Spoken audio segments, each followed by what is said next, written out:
4장 6절 볼 차례죠? 4장 6절, 6절, 7절, 8절까지 영은자매님이 또박또박하게 읽어주시죠. 보좌 앞에는 수정과 같은 유리 바다가 있고 그 보좌 가운데와 그 보좌 주위에는 앞뒤로 님이 가득한 네 짐승이 있더라. 첫째 짐승은 다자 같고 둘째 짐승은 송아지 같으며 셋째 짐승은 사람과 같은 얼굴을 가졌고 넷째 짐승은 날아다니는 독수리 같더라. 네 짐승들은 각각 자기 주위에 6개의 날개를 가졌고 안쪽에는 눈들로 가득하더라. 또 그들은 밤낮 쉬지 않고 말하기를 거룩하시도다 거룩하시도다 거룩하시도다. 전에도 계셨고 지금도 계시며 앞으로 오실 전능하신 주 하나님이여 하더라. 아멘. 자, 우리가 전 시간에 천계에 대해서 저희가 한번 그려봤습니다. 천계에 대해서 그려봤는데 천계를 정확하게 아니면 나름대로 천계를 그려볼 수가 있다 한다면, 말씀으로부터 그려볼 수가 있다 한다면 어떠한 사람이 구원을 받을 것인가 하는 것은 거기로부터 우리가 충분하게 생각을 해볼 수가 있겠죠.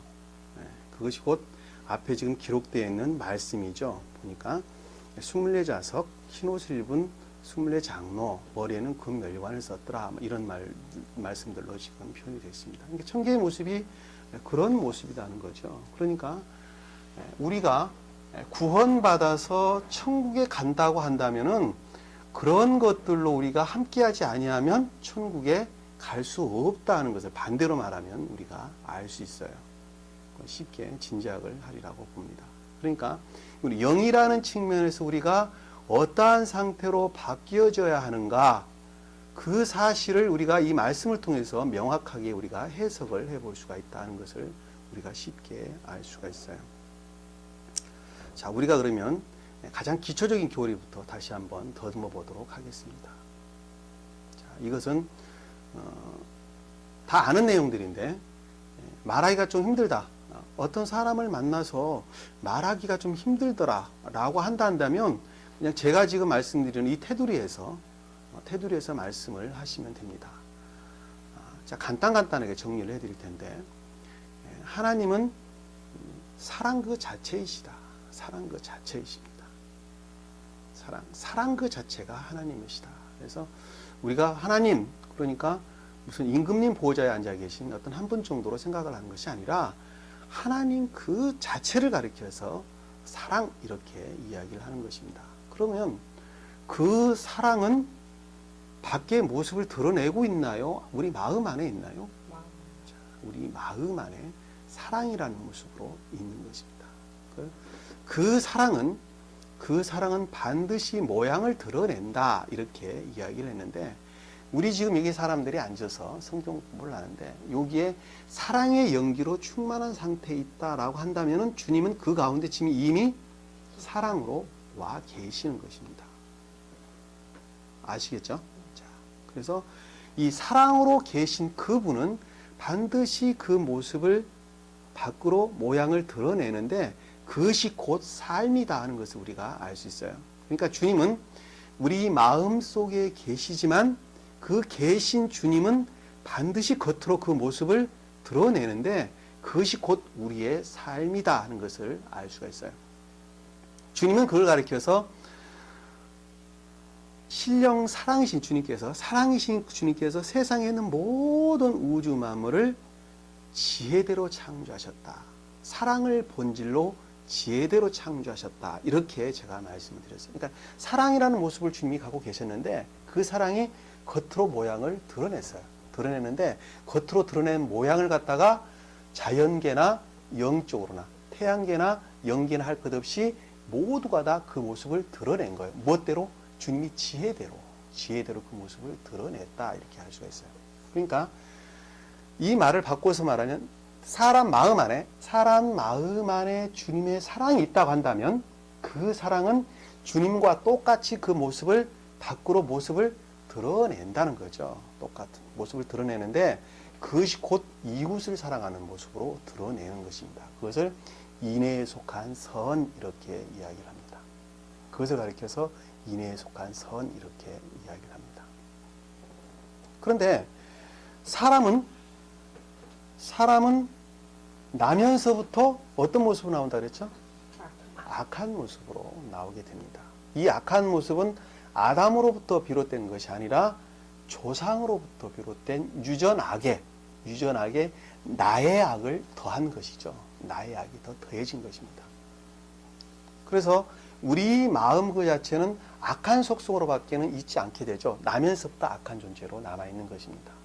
근데 이 악한 마음은 이웃을 사랑하는 것보다는 나를 사랑하는 마음으로 더 충만해 있죠.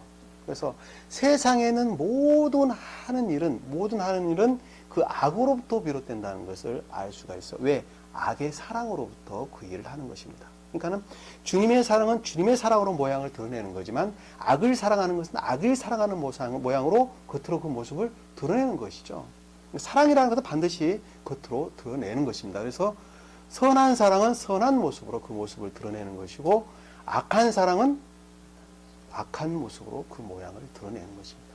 그렇기 때문에 세상에 주님께 속하지 않는 모든 사람들은 그 악을 사랑하는 그 모습으로부터 그것을 본질로부터 다 그 모양을 드러내게 되죠. 그것을 가리켜서 자애, 세간애 이렇게 이야기를 했는데 제가 늘 입에서 입버릇처럼 말하는 것처럼 세상 탐욕, 이심, 욕망, 명예 뭐 이런 것들 쾌락, 세상 기쁨 이런 것들을 쫓아서 하는 것을 가리켜서 자애에 속한 세간애 뭐 이렇게 이야기를 하는 것입니다. 그것을 가리키는 거예요. 그래서 주님께 속할 수 없는 지옥의 영들이 소위 말하는 자애와 세간에 속하는 것들이 어떻게 주님을 사랑하는 모습으로 바뀌어야 될 것인가, 어떻게 바뀌는 것인가 하는 것, 바뀌어져가는 과정을 그려놓은 것, 그리고 바뀌어져야만이 구원을 받는다는 것이죠. 그래서 바뀌어져가는 과정을 그려놓은 것이 성경 말씀이다 하는 것을 우리가 알 수가 있어요. 그것이 곧 주님이 우리에게 가르쳐 주신 가르침이에요. 그래서 너희가 나와 하나 되지 아니하면 구원을 받을 수 없다고 하는 것은 이 말씀의 가르침으로부터 세상을 사랑하고 나를 사랑하고 세상을 사랑하는 것이 하나님을 사랑하고 이웃을 사랑하는 모습으로 바뀌어져야 되는 거죠. 바뀌어져야 되는데 무엇으로만 바뀌어져야 되느냐? 말씀의 가르침으로부터만 그 마음이 바뀌어져야 된다는 것이죠. 왜? 이 말씀은 곧 주님을 가리키기 때문에 그렇습니다. 말씀이 주님이고 주님이 곧 말씀이시죠. 그래서 이 말씀과 주님은 하나다 이렇게 말씀드렸어요. 다시 말씀드리면 어떤 사람이 자서전을 썼다 한다면 그 자서전은 그 사람인 것과 똑같다 하는 것을 우리가 알 수 있어요. 이거 주님의 자서전이에요. 그래서 우리는 이 말씀의 가르침으로부터 우리가 어떻게 하면 주님과 하나 될 것인가 하는 것을 우리에게 지금 가르침을 주고 있는 것입니다. 그게 말씀을 우리에게 주신 전부 다 말씀이에요. 근데 이 말씀의 가르침으로부터 주님과 하나 된 자의 모습을 보니까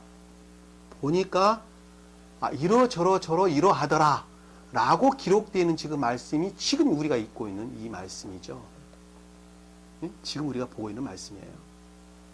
자, 이 말씀의 가르침으로부터 하나 된 자가 그러면 어떠한 모습으로 천계에 있는가 그것을 우리에게 지금 보여주는데 사도 요한이 영안이 활짝 열렸어요. 주님이 오라 그랬어요. 올라서 천적인 궤도에서 가장 순수하고 맑은 궤도에서 이 말씀이 가르침이 영적인 뜻이 무엇인가 하는 것을 그냥 순수하게 이렇게 바라봤단 말입니다. 그랬더니 지금 그 말씀을 여기서 보여주고 있단 말입니다.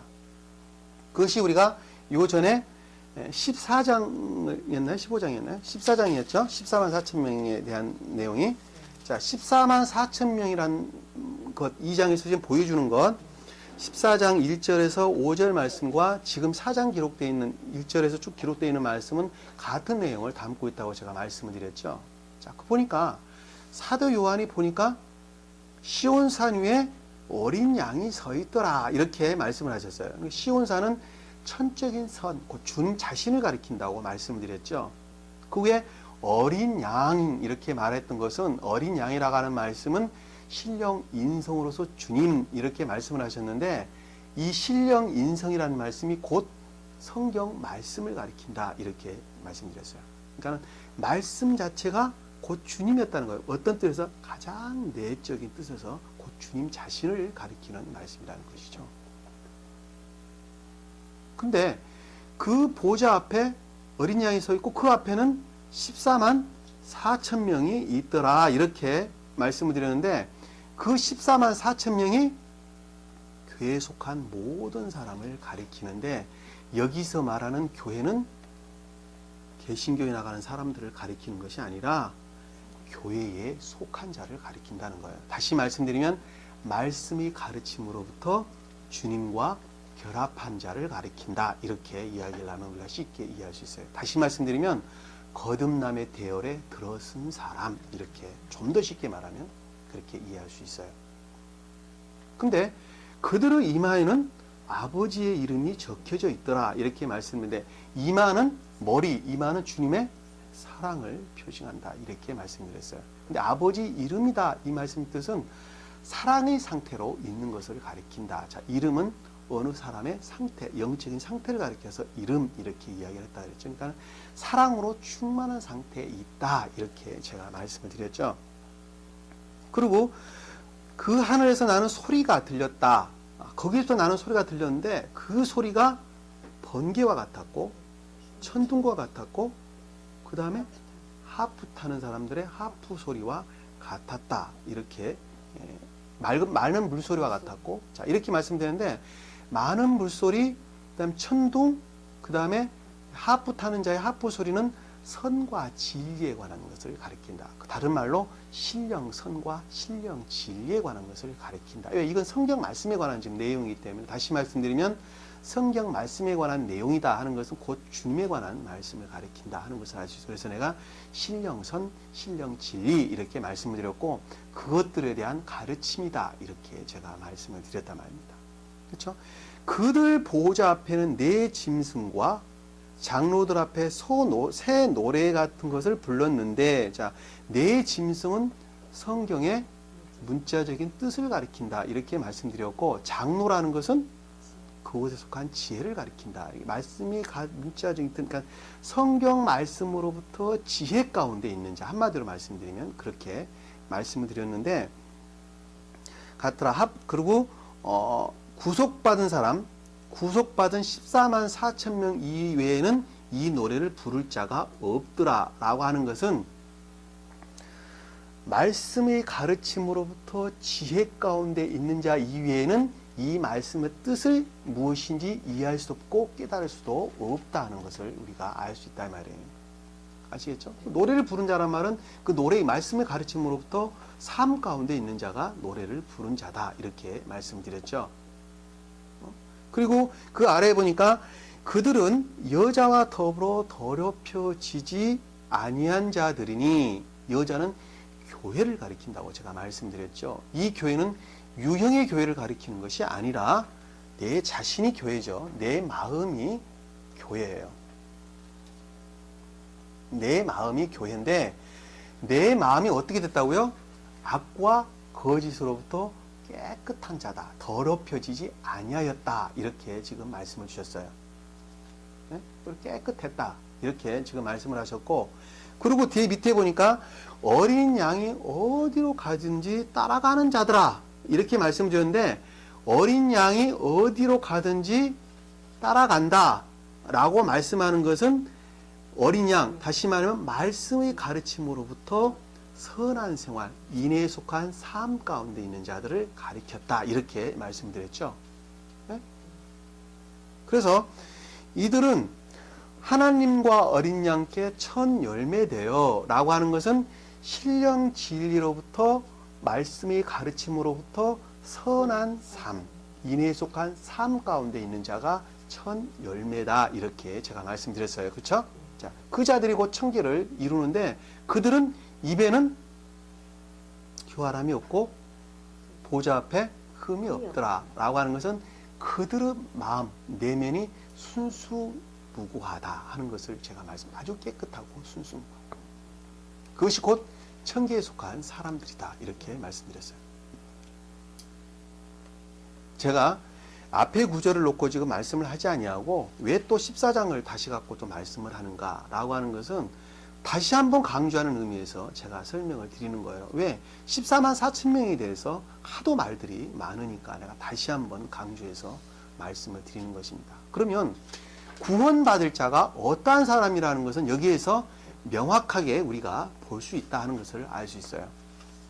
그 첫 번째가 여자와 더럽혀지지 아니한 자. 그렇죠? 여자는 우리 마음, 곧 교회를 가리킨다. 그 자가 더럽히지 아니한 자예요. 깨끗한다. 마음이 순수하고 깨끗한 자. 무엇으로부터? 말씀의 가르침으로부터. 두 번째는 말씀의 가르침에 따라 사는 자. 어린 양이 어디로 가든지 따라가는 자다. 이렇게 말씀드렸어요. 세 번째는 하나님과 어린 양께 첫 열매 되는 자. 자, 말씀이 가르침으로부터 선한 삶은 인애에 속한 삶 가운데 있는 자. 그 자가 곧 그 마음이 흠이 없고 교활함이 없다라고 하는 것이 입에는 교활함을 찾을 수가 없고 보좌 앞에 흠이 없더라 이렇게 말씀을 주셨어요. 이 말씀의 핵심이에요. 구원받은 자의 핵심이에요. 그 이외에는 구원받을 수가 없다는 것을 우리가 명확하게 이해할 수 있습니다. 그 사람 이외에는 구원받을 수가 없어요. 어느 누구도 구원을 하실 수가 없어요. 그것이 주님이 우리에게 가르침을 주신 가르침이 전부 다합니다. 그리고 그거 가르치려고 주님께서는 2000년 전에 육신의 모양을 입고 이 땅에 오신 거예요. 그리고 제자들을 통해서 가르침을 주셨어요. 그리고 그 궁극적인 인애에 속한 삶이 무엇인가 하는 것을 생선을 먹으시고 난 다음에 이렇게 마태복음 17장 뒤쪽에 보면 누가복음 17장 뒤쪽에 보면 나오죠.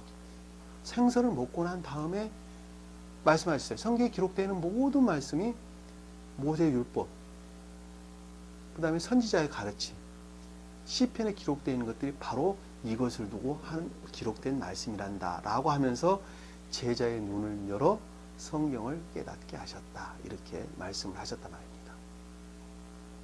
그것이 곧 이 말씀의 가르침으로부터 반드시 첫 열매가 있어야 되는 것이 어린 양께 따라다는 자, 마음이 교활함이 없고 흠이 없는 자 이렇게 말씀을 하시는 것입니다.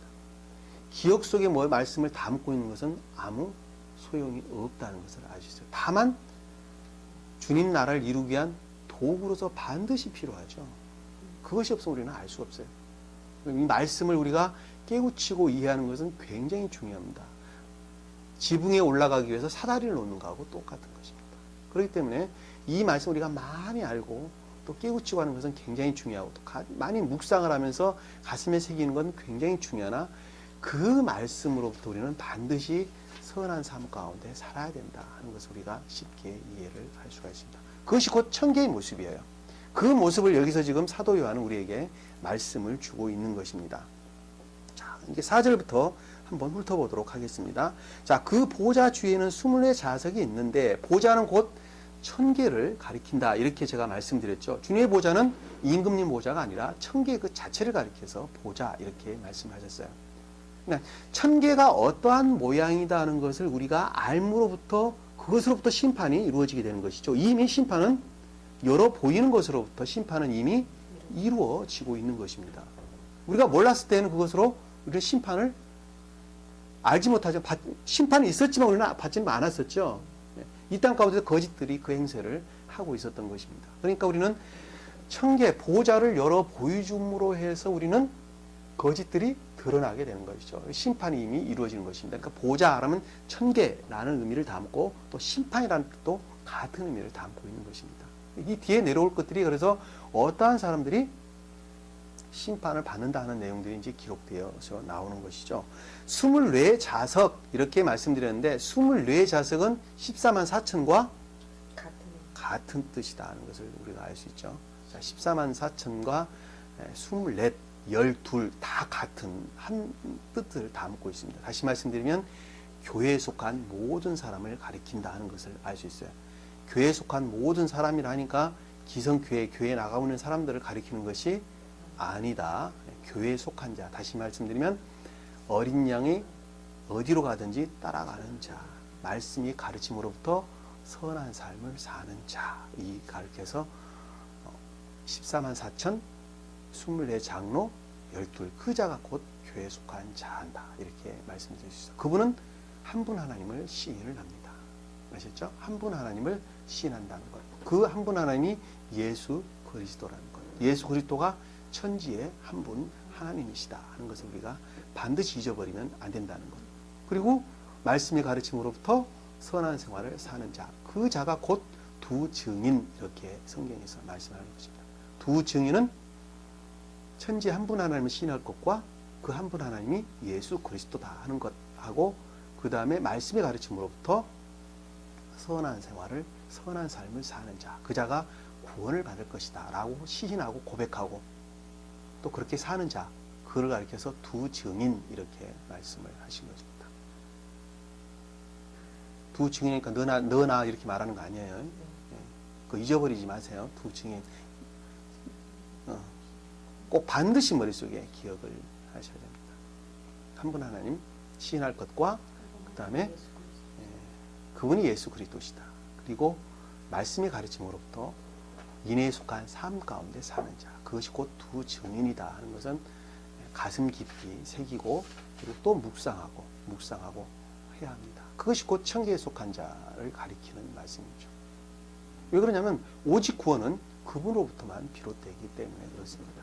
그리고 그분으로부터 비롯된 가르침으로부터 우리는 선한 삶을 살기 때문에 그분이 곧 구원의 핵심이죠. 그것을 놓쳐버리면 이 말씀을 다 놓치는 거나 똑같아요. 절대 놓치지 않아야 됩니다. 그것이 곧 24자석, 이렇게 말씀을 했다는 것이죠. 내가 본 그 좌석들은 흰 옷을 입은 네 장로가 앉아 있는데, 라고 하는 것은 흰 옷은 진리, 곧 신령 진리를 가리켰고, 그 다음에 장로라고 하는 말씀은 24장로라는 것은 교회에 속한 지혜를, 신령 지혜를 가리킨다. 이렇게 제가 말씀을 드렸어요. 신령 진리와 신령 지혜라고 하는 것은 같은 궤도에서 설명될 수가 있는 것입니다. 아시겠죠?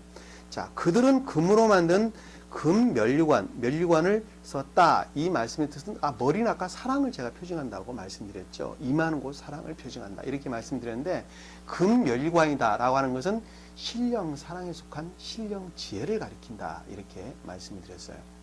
신령 사랑은 신령 지혜다 하는 것은 존재되신 분을 가리켜서, 존재되신 분이라는 것은 태초부터 계셨던 예수 그리스도를 가리키는 말씀입니다. 아시겠죠? 그분을 갖다가 금면류관, 이렇게 말씀을 드렸어요. 그 보좌에서는 번개들과 천둥들과 음성들이 나오고, 번개는 말씀을 깨닫는 조요, 깨달음을 가리킨다. 인라이먼트라, 이렇게 제가 말씀을 드렸죠. 그 다음에 천둥이라는 것은 의지 측면에서 지각하는 것을 가리키고, 음성이라는 것은 그것들을 가르침을 뜻한다. 이렇게 말씀드렸어요. 그 다음에 나 보좌 앞에 7 등불이 불타고 있었는데, 7 등불이라는 것은 신령선에 속한 교리를 가리킨다 그랬죠. 신령 사랑에서 비롯된 신령 교리, 신령 진리를 가리킨다. 교리인데 그 말씀은 천계에 있는 새로운 천계, 새로운 교회를 가리킨다. 이렇게 제가 말씀을 드렸어요. 자, 신령 사랑으로부터 비롯된 교리, 다시 말씀드리면 새 예루살렘 교회를 가리킨다. 왜? 그 자들이 곧 새로운 천계를 이룰 것이기 때문에 그렇습니다. 그 천계의 모습이죠. 그래서 그것은 곧 하나님의 7영이다 라고 하는 것은 거룩한 신령 진리를 가리킨다. 이렇게 제가 말씀드렸어요. 자, 여기까지가 우리 전 시간에 배웠던 건데 굉장히 중요하기 때문에 여기서 한 가지 더 덧붙여서 설명을 드리도록 하겠습니다. 자, 이 말씀은 곧 주님이다. 제가 말씀드렸어요. 주님은 상태로 계신 분이시다. 근데 그 상태로 계신 그 본질 되시는 분이 사랑으로 계신 분이시다 하는 것을 말씀드렸죠. 자, 그러니까 이 성경 말씀은 곧 주님인데 가장 내적인 뜻으로 뭐를 가리키고 있다는 거예요? 이 성경 말씀에 문자적인 뜻이 있어요. 자, 이 문자적인 뜻이 있는데 이 문자적인 뜻의 가장 깊은 속뜻, 가장 깊은 내적인 뜻은 곧 사랑 그 자체를 가리키고 있는 것이다. 그 사랑 그 자체가 그 원인으로 그 모양을 드러냈는데, 원인으로 모양 그 드러낸 것을 가리켜서 영적인 뜻 그러는 거예요. 영적인 뜻. 아셨죠? 이 영적인 뜻 그러는 것은 인간들의 거듭남, 구원 과정 또는 주님의 영화 과정이 그려져 있는 것을 가리켜서 영적인 뜻 이렇게 이야기를 하는 것입니다. 머릿속에 정리하세요.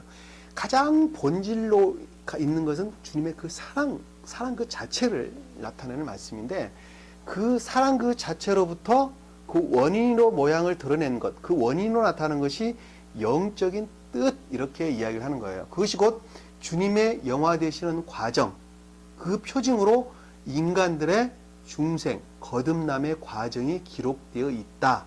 이렇게 말씀을 할 수가 있어요. 그 말의 뜻이 무엇이냐면, 제가 서두에 우리는 지옥의 영이다.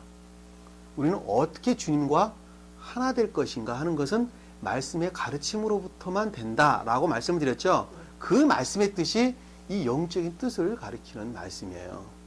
아시겠죠? 같은 궤도의 설명을 지금 하고 있는 거예요. 그럼 문자적인 뜻은 무엇이냐?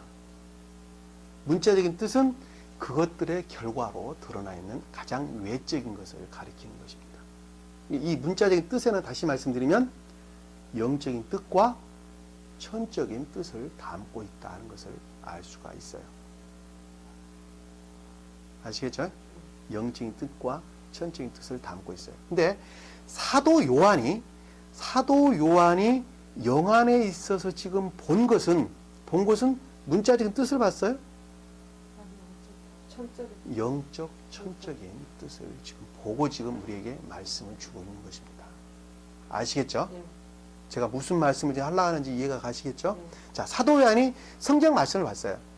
성경 말씀에 영안이 활짝 열려서 성경 말씀을 지금 보고 있어요. 보고 있었더니 그 영적인 뜻이 어떤 것이다 라고 하는 것을 지금 글로서 표현을 해놨단 말입니다. 그것이 곧 24장로가 있더라. 그들의 머리는 금면류관을 썼더라. 거기에서 번개가 치는 것이 있었고 천둥 소리가 났고 음성이 들렸더라. 말씀에 대한 다른 깨달음을 깨닫고 보니까 그 안에 난 무엇이 들어있었나 라고 보니까 이런 말씀들이 기록되어 있더라. 그것이 곧 주님이고 천계다는 것을 우리가 알 수가 있어요. 아시겠죠? 자, 그 말씀 제가 무슨 말씀하는지 잘 이해가 가시겠죠? 머릿속에서 잊어버리면 안 된다는 거예요. 그러니까 이 말씀은 문자적인 뜻 안에 영적인 뜻과 천적인 뜻을 담고 있는데, 천적인 뜻을 가리켜서 신령 사랑이라는 말, 신령 지혜란 말을 제가 늘 씁니다. 그리고 영적인 뜻에 관해서는 신령 선과 신령 진리, 주님에 관해서 말씀을 할 때, 그리고 사람에 관해서 말씀할 때는 선이다, 진리다, 이렇게 제가 이야기를 하고 있는 거예요. 그리고 우리 삶의 측면에서 설명을 할 때, 가장 외적으로 드러나 있는 말씀의 문자적인 뜻의 측면에서 설명을 할 때는 인애의 선, 이렇게 인애다 또는 선이다 또는 믿음이다, 이렇게 제가 설명을 하고 있는 것입니다. 그 궤도에 의해서 똑같은 궤도에서 설명이 되는 거예요. 아시겠죠? 자, 이 말씀의 뜻이 지금 그렇다는 거 머릿속에 정리를 하고, 그 다음에 오늘 배워야 될 때 6절 넘어가도록 하겠습니다. 자, 보좌 앞에 수정과 같은 유리 바다가 있고, 자, 유리 바다 이렇게 말씀드려요. 바다는 성경에서 바다는 기억지에 속한 지식을 가리키는 것이죠. 기억지에 속한 지식인데, 이 기억지에 속한 지식인데, 기억지라고 하는 것은 우리가 나면서부터 배우고 익히고 경험을 알고 했던 이 모든 것들을 가리켜서 기억지 이렇게 설명을 했는데, 여기는 지금 천계에 관해서 지금 설명을 하고 있는 거예요. 그렇죠?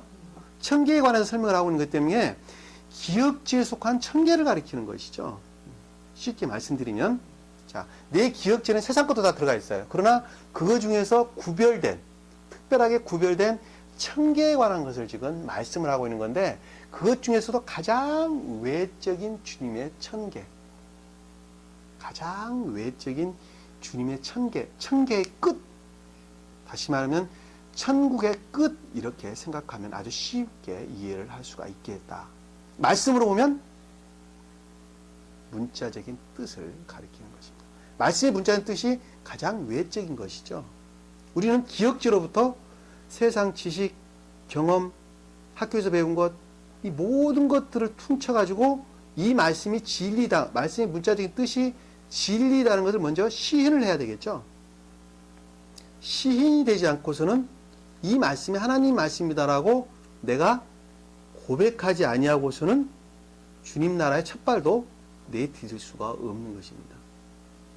그렇죠? 여기서 보니까 받아라라고 하는 것은 말씀의 문자적인 뜻의 가르침 가운데 있는 자, 말씀의 문자적인 뜻으로부터 소박한 선 가운데 사는 자, 그 자가 수정과 같은 유리바다 이렇게 설명되었어요. 수정이라는 말은 그것이 곧 신령, 진리로부터 비롯됐기 때문에 그렇습니다. 이 말씀은 다 대응 관계에 있다고 제가 말씀을 드렸죠. 그렇죠? 이 성경 말씀은 다 대응이라는 개념으로 형성이 되어 있기 때문에 신령 진리에서 비롯된 말씀의 자연적 신령 진리, 신학적 용어로 그렇게 설명합니다. 이 문자적인 뜻을 가리키는 말씀인데 그 말을 좀 더 쉽게 바꿔서 말을 하면 말씀의 문자적인 뜻의 가르침으로부터 선 가운데 사는 자, 그 자가 수정과 같은 유리바다. 그랬는데 그들이 청계에서 가장 외적인 자연적 청계를 이루는 자다 이렇게 말씀드렸어요. 그것이 곧 바다예요. 그것이 곧 바다다. 그래서 여기서 수정과 같은 유리바다가 있고 이렇게 지금 말씀을 주고 있는 것입니다. 성경에 보면 이스라엘 땅의 바다는 서쪽에 있습니까? 동쪽에 있습니까? 사해바다. 사해. 그쪽 지도는 잘 모르겠어요. 예루살렘 뭐라고 했었어? 서쪽에. 이스라엘 땅에서 바다는 서쪽에 있습니다. 그리고 남쪽은 이집트가 있죠. 북쪽은 시리아가 있죠. 그 다음에 터키 북쪽. 그 다음에 동쪽으로는 아브라함이 갈대 우르주에 나왔죠. 거기가 동쪽입니다. 그걸 동편 이렇게 이야기를 하죠. 다시 말씀드리면 고대 성경에 존재했던 다시 말해 히브리 민족들이 살았던 것을 가리켜서 동편 이렇게 이야기를 합니다. 그래서 주님은 그것으로부터 이렇게 주님 나라를 이루어 오는데 그것이 합리적 이성을 가지고 있는 사람들입니다. 말씀에 대한 합리적 이성을 가졌던 사람들. 그 사람들이 주님의 나라를 이루어서 오는 것이죠.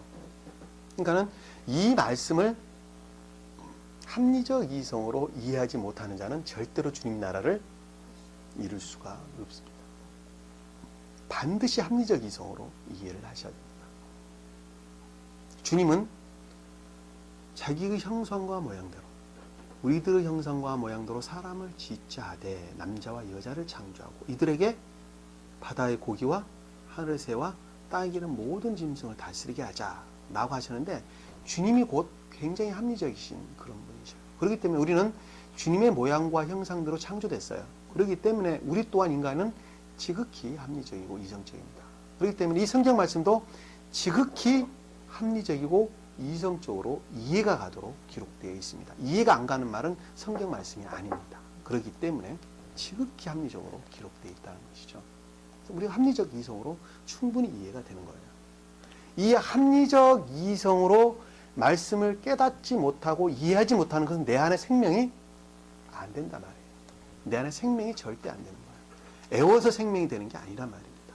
내가 합리적 이성으로 이해를 할 때 그것이 곧 내 안에 감동으로, 감화 감동으로 내게 오게 되는 것이죠. 이 감화 감동으로 오는 것, 그것이 곧 생명을 이루게 되는데 이 밑에 네 짐승 중에 나오는 송아지 이렇게 이야기를 하는 거예요. 아시겠죠? 거기 가서 설명을 하도록 하고. 자, 유리바다라는 말 이해가 가시겠죠? 아시겠죠? 자, 그 보좌 가운데와 그 보좌 주위에 앞뒤로 눈이 가득 달린 네 짐승이 있더라. 자, 보좌는 천계를 가리킨다. 자, 우리 마음 안에 천계가 있다. 이렇게 말씀드렸어요. 근데 그 보좌 주위에, 보좌 앞뒤로 하는 것은 모든 것을 가리키는 거죠. 앞과 뒤는 모든 것을 가리키는데, 눈이라는 것은 말씀을 깨닫는 이해를 가리키는 것이죠. 이해. 말씀 깨닫는 이해. 우리가 눈으로는 사물을 보죠. 사물을 보는데 영의 눈은 이것이 옳은가 그른가를 구별하는 이해죠. 그것이 곧 이해를 가리키는 말씀입니다. 우리 이해의 측면, 이해를 가리키는, 말씀을 이해하는 것을 가리키죠. 자, 이해하는 것으로부터 살아있는 생명이 나오게 되는데, 그 생명을 갖다가 내 짐승 이렇게 이야기를 했어요. 내 짐승. 다시 말씀하면 성경 말씀의 문자적인 뜻을 가리켜서 내 짐승 이렇게 이야기를 했어요. 다시 말씀하면 말씀의 문자적인 뜻으로부터 그 말씀의 영적인 뜻이 무엇인가를 이해하는 자, 그 자가 곧 보좌를, 주님의 나라, 보좌를 이루는 시발점이 되겠죠. 시발점이. 자, 여기서 내 짐승이라는 낱말을 창세기 1장 1절에 보면 태초에 하나님이 천지를 창조하셨다라고 말할 때 창조라는 말, 크리티드라는 말을 씁니다. 다시 말하면 죽어있는 생명이 살아있는 생명으로 바뀌는 것을 가리키는 거예요. 이 짐승이라는 말이 living creatures, 내 살아있는 생물을 가리키는 말씀이에요. 네? 에스겔서에 보면, 에스겔서 1장 10장에 보면 똑같은 낱말을 내 짐승, 그 다음에 내 게르빔, 그룹이라는 말이 똑같이 나오는데 그 낱말이 크리처스라는 말을 씁니다. 다시 말하면 죽어있는 생명이 살아있는 생명으로 바뀌는 거죠. 바뀌는 거예요. 무엇으로부터? 말씀을 깨닫고 이해하는 것으로부터 바뀌는 거예요. 내 생명이라는 짐승이라는 말이 그래서 다시 다른 말로 성경 말씀의 문자적인 뜻을 가리키는 것인데 이 문자적인 뜻이 창세기에 에덴 동산 동편에 그룹을 두어 라고 말할 때 그룹이라는 낱말하고 똑같은 낱말을 씁니다. 자, 그룹이라는 것은 말씀의 문자적인 뜻을 가리키는 것이죠. 이 문자적인 뜻이 뭐를 보호하고 있어요? 안에 속뜻을 보호를 하고 있는 것입니다. 아시겠죠?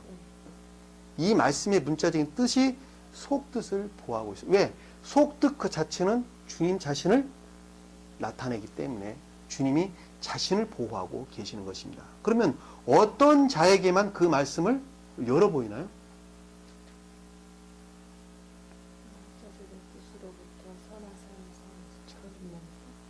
말씀의 가르침으로부터 선한 삶을 사는 자. 그것이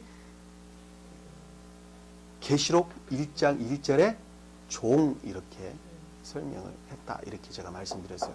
사도 요한이 주님의 종이죠. 다시 말씀드리면 인애에 속한 선 가운데 사는 자. 그 자에게 말씀의 속뜻을 열어 보인다. 이렇게 말씀 주셨어요. 그러니까 무엇으로부터 주님은 지키고 있어요? 말씀의 문자적인 뜻으로부터 지키고 있는 것인데 그것이 곧 파수꾼 이렇게 이야기를 하는 거죠. 그것이 곧 파수꾼이에요. 이 네 짐승이 곧 파수꾼을 가리키는 말씀이에요. 그러니까 게르빔이다. 그다음에 네 짐승이다.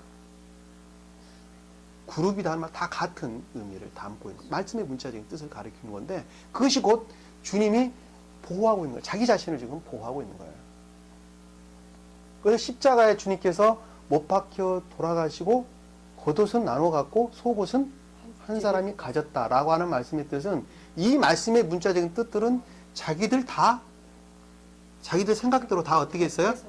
다 해석하고 나름대로 갈기갈기 찢어서 자기들이 다 자기 탐욕, 이식, 욕망에 다 맞춰서 써먹었단 말이죠. 그러나 그 영적인 뜻을 그들은 알지를 못했단 말입니다. 그래서 그 말씀 속옷은 온전히 보존되었다 이렇게 말씀을 주시는 거예요. 그래서 전혀 해를 받지 않았다. 이 말씀의 뜻이 겉옷은 퉁으로 짰기 때문에 한 사람이 가졌다. 로마 병사 한 사람이 가졌다. 이 말씀을 우리에게 주신 것입니다. 속옷은 한 사람이 가졌다. 이렇게 말씀을 주는 것입니다. 기독교가 이렇게 퍼져나간 게 로마 시대에 와서 된 거 아니에요? 그죠? 유대 다 망하고 그러고 그 로마 병정이 가졌다는 말에 이게 좀 있어요. 그죠? 로마는 다신교죠. 로마는 다신교를 가리킵니다. 그러니까 우상이 일본만큼이나 많았던 나라가 로마죠. 그러니까 그들은 갖가지 그대로 탐욕, 이기심, 욕망에 사로잡혀 있는 그런 상태를 가리키는 것입니다. 그 요는 그들 손에 의해서 요는 퍼졌잖아요, 그죠? 이 기독교가 퍼진 거는 그죠? 로마를 네.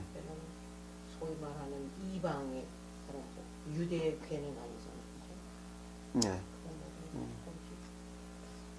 자, 그 뒤로 보니까 내 짐승이란 말 이해를 하시겠죠? 네. 말씀의 문자적인 뜻을 가리킨다. 자, 파수꾼이다. 이렇게 말씀을 드렸다는 것. 근데 그 말씀의 문자적인 뜻을 보니까 첫째 짐승은 사자 같다. 이것은 주님의 능력을 가리키는 것이죠. 사자는 주님의 능력. 악과 거짓과 싸우는 주님의 능력을 가리켜서 사자 이렇게 말씀드리죠. 이 성경 말씀은 가장 외적인 문자의 뜻 또한 주님의 능력이죠.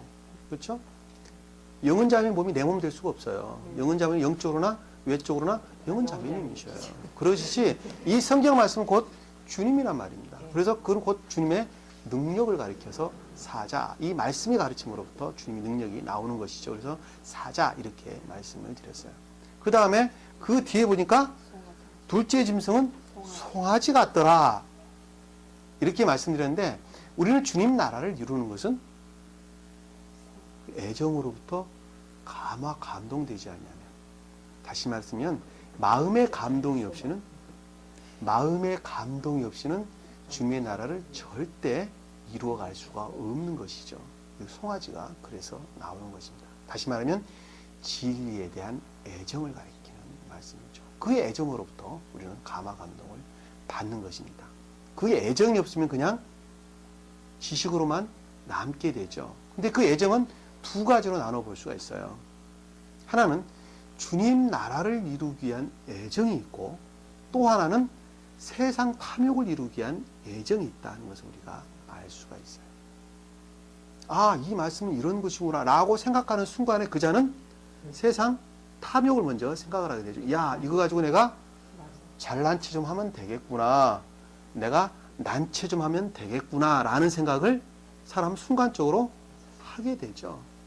그 자는 곧 지옥과 짝하게 되는데 완전히 멸망당하게 되는 것입니다. 그 자가 곧 가나안 땅에 있는 안악자손 이렇게 이야기하는 거예요. 거인이 되는 거예요. 거인. 안악자손. 네피림 후손들을 가리켜서 안악자손 이렇게 기골이 장대한 안악자손이란 말의 뜻입니다. 그렇죠. 문선명이나 정명석이나 다 똑같은 사람들입니다. 그러니까 이 말씀을 조금 깨닫는 그 순간에 내가 이거 가지고 잘난 체 좀 했으면 좋겠다라고 생각해서 자기가 하나님의 아들 행세를 하고 특별히 계시를 받은 종의 행세를 하게 되는데 그 자들을 가리켜서 기골이 장대한 안악자손 이렇게 이야기를 하는 것입니다. 그 자는 곧 말씀을 깨닫는 순간에 감화 감동이 무엇으로부터 와요? 세상 탐욕으로부터 오는 것입니다. 그러나 그 반대로 그 마음의 중심이 주님께 향한 자는 그것으로부터 주님과 결합하기 위한 시험이 나에게 오는 것입니다. 주님과 결합하기 위한 시험이 오게 되는 것이죠. 시험은 내가 알고 깨닫고 감화 감동 받은 것만큼 내게 시험이 오는 것입니다. 그래서부터 나에게는 악과 거짓들이 물러나게 되는 것이죠. 한날이 이루어지나요? 수도 없이 오랜 시간 동안 그것이 일어나게 되는 것입니다. 그래서 우리는 먼저 우리 마음이 바뀌게 되는 것이죠. 그 다음에 우리는 외적인 우리 삶이 그것으로부터 바뀌어져 가는 것입니다. 우리 마음이 먼저 주님과 거듭나져 가는 거예요. 우리 마음이 먼저 주님과 결합을 낳게 되는 것이고, 그것으로부터 우리 삶이 그 다음에 아주 천천히 우리 삶이 뒤따라 오는 것입니다. 그것이 곧 시험의 과정을 통해서 우리에게 온다는 것을 알 수가 있어요. 그래서 송아지라는 말의 뜻을 그것을 담고 있다는 것을 우리가 알 수 있다. 진리에 대한 애정으로부터 말씀이 무엇인가, 주님 나라를 주님과 하나 되고자 하는 간절한 애정으로부터 말씀의 가르침으로부터 감화 감동이 되고, 그것으로부터 주님과 결합하기 위한 시험을 동반하는 것, 그것을 가리켜서 송아지 이렇게 설명을 합니다. 아시겠죠? 자, 셋째 짐승은 사람과 같은 얼굴을 가졌고, 자, 셋째 짐승은 사람과 같다라고 하는 것은 말씀 그 자체는 지혜라는 거죠. 말씀 자체는 지혜. 성경에서 사람은 지혜 또는 진리를 가리켜서 지혜 또는 진리 이렇게 말씀드렸는데 이 사람은 우리를 가리키는 말씀이 아니라는 거예요. 왜? 지혜에 속한 자가 곧 사람이기 때문에 그렇습니다. 아시겠죠? 우리는 이미 사람이 주님께 속한 자가 아닌 것들은 성경에서는 사람이 아니죠. 자, 아니야. 그래서 아까 태초에 하나님이 천지를 창조하셨다라고 하는 창조라는 것이 죽어있는 생명이 살아있는 생명으로 바뀌는 크리티드라는 말을 썼다. 제가 이렇게 말씀드렸어요. 우리는 지금 사람이에요. 겉으로 보면 자연계는 사람이에요. 그러나 주님의 입장에서는 사람이 아니죠. 그래서 하늘과 땅을 창조했다라고 하는 것은 주님께 속한 처음의 상태로, 그러니까 거듭남 중생의 직전의 상태로 바뀌어지는 것을 가리켜서 지금 태초에 하나님이 천지를 창조했다 이렇게 지금 말씀을 주고 있는 거예요. 그래서 그 크리티드라는 말을 쓰는 거예요. 그 말 아시겠죠? 자, 사람과 같으니 얼굴을 가졌으며 넷째 짐승은 날아가는 독수리 같더라 라고 하는 것은 이해의 측면에서 총명을 가리키는 말입니다. 총명을 가리켜서 독수리 이렇게 설명을 했어요. 자, 독수리는 위에서 이렇게 내려다보죠. 굉장히 위에 올라가지고 눈이 굉장히 밝습니다. 그래서 땅에 기는 쥐새끼까지도 다 발견을 하게 되죠. 그러니까 말씀 깨닫는 총명으로부터 이 말씀이 무엇인가 하는 것을 그냥 꿰뚫어 보는 것을 가리켜서 독수리 이렇게 말씀을 주셨어요. 그것이 곧 독수리라는 낱말의 뜻입니다. 그러니까 이 말씀, 성경 말씀은 곧 사자와 같은 능력이 있고 사람들에게 송아지와 같은 감화 감동, 그 애정으로부터 감화 감동을 주고 그 다음에 이 말씀의 가르침으로부터 지혜가 나오게 되고 그것은 곧 우리에게 천계가 무엇이다는 총명을 우리에게 준다라고 하는 의미의 네 가지 말씀이 곧 성경 말씀이다 하는 것을 우리가 알 수 있어요. 그래서 우리는 이 성경 말씀의 가르침으로부터 우리는 심판을 받게 된 것입니다.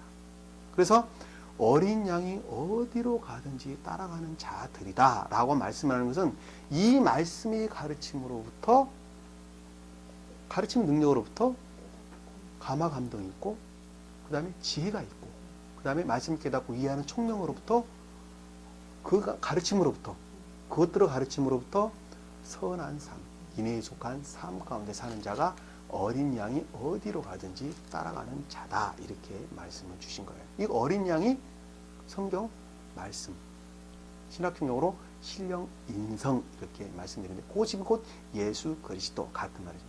신령 인간 다 같은 내용을 담고 있는 그것이 곧 어린 양이죠. 어린 양. 이 말씀의 가르침이 다 지금 그걸 우리에게 주시고 있는 것입니다. 시간이 벌써 다 지나버렸는데 8절 이하는 다 오늘 한 절 했네요. 한 절하고 6절, 7절 2절 했네요. 자, 2절 했는데 시간이 다 지났습니다. 그래서 오늘 우리 말씀을 다시 한번 가슴에 새기고 우리가 말씀의 가르침이 무엇인지 늘 곱씹어보면서 묵상하면서 말씀의 가르침에 따라 우리가 사는 우리 모습이 됐으면 좋겠습니다. 자, 기도하겠습니다. 주님, 오늘도 주님께서 저희에게 지혜를 주시고 또 계시를 허락하셔서 그 말씀의 깊은 뜻이 무엇인가 다시 한번 가슴에 새기게 하시고 또 그 가르침 가운데 감동 주신 것을 감사드립니다. 기억 속에 담지 아니하도록 도와주시고 그 주신 말씀의 가르침이 저희 심령 가운데 새겨지고 또 그것으로부터 주님과 하나 되는 저희 삶이 될 수 있도록 축복해 주시옵소서. 남은 시간도 주께서 함께해 주실 믿사오며 예수님 이름으로 기도드립니다. 아멘. 자, 주기도문 하도록 하겠습니다. 하늘에 계신 우리 아버지여, 이름을 여긴 그 영을 받으시오며 나라의 마옵시며 뜻이 하늘에서 이룬 것 같이 땅에서도 이루어지리라. 오늘날 우리에게 일용할 양식을 주옵시고 우리가 우리에게 죄진 자를 사해 준 것 같이 우리 죄를 사하여 주옵시고 우리를 시험에 들게 하지 마옵시고 다만 날개서 구하옵소서. 나라와 권세와 영광이 아버지께 영원히 싸움나이다. 아멘. 그러면요.